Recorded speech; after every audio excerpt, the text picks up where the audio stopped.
What's going on? My name is Josh with Federal Brace. Today we're going to be installing the 3-tier hanging shelf system. Let's get started.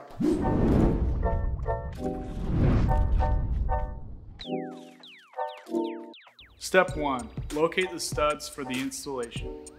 This product has a robust carrying capacity of 200 pounds when both brackets are installed into studs no more than 36 inches apart. Step 2. Drill a pilot hole and fasten the bracket into the wall. The best practice for this step is to use a drill bit that is slightly smaller than the fastener when drilling the pilot hole.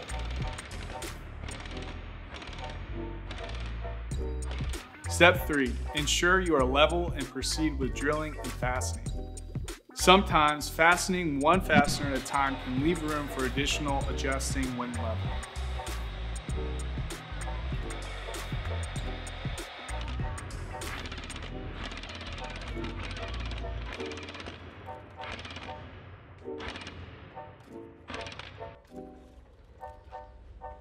Step 4. Repeat the process for additional brackets.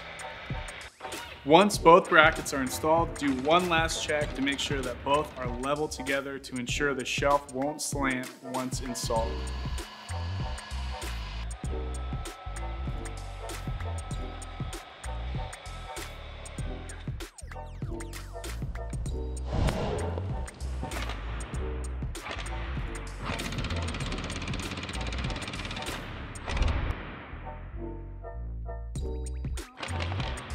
Step 5. Once the bracket system is in place, insert your shelving.